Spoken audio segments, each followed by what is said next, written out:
आज की कथा का पहला सूत्र तुम्हें नोट करना है, और सूत्र बड़ा प्यारा है। हनुमान जी को पाने के लिए राह की आवश्यकता नहीं है, मेरे बजरंग बली को पाना है तो सिर्फ चाय की आवश्यकता है। हनुमान जी राह से प्राप्त नहीं होते, चाह से प्राप्त होते। अच्छा, चाय का मतलब तुम चाय मत समझ जाना कि हनुमान जी टी से प्राप्त होते। No, never.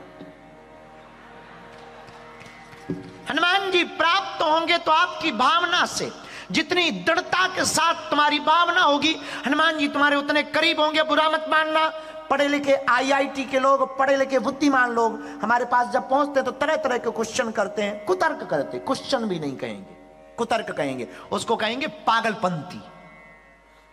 पागलपंती करते हैं। अरे भगवान लगा रखा आपने, भगवान होते हैं, हम तो नास्तिक हो।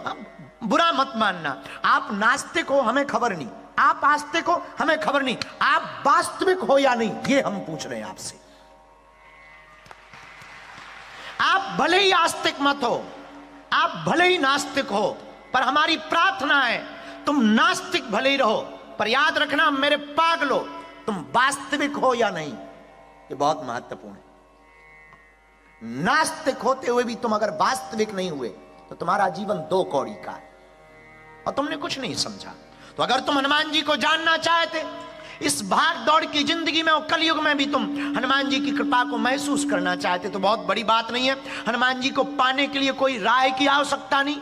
हनुमान जी तुम्हें किसी मंदिरों में भी नहीं मिलेंगे, हनुमान जी तुमको किसी गुरु के पास भी नहीं मिलेंगे।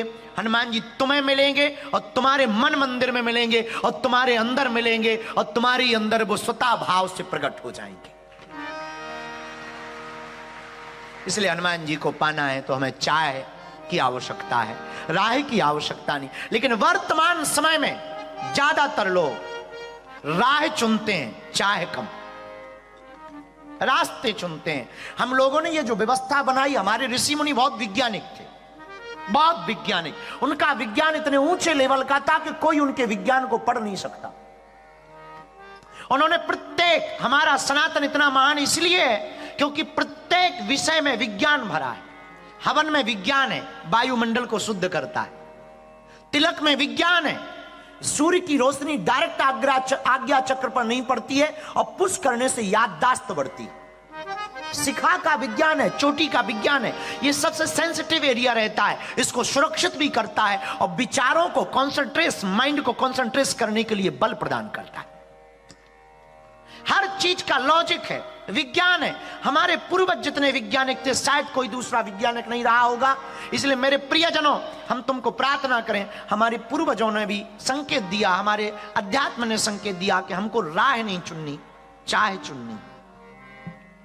चाह का मतलब प्रेम, चाह का मतलब डूबना, चाह का मतलब इतना याद करना, इतना याद करना। मनोविज्ञान भी इसको स्वीकार करते हैं। मनोविज्ञान कहते हैं कि कोई आदमी किसी को जितना याद करेगा वो वैसा ही बन जाएगा।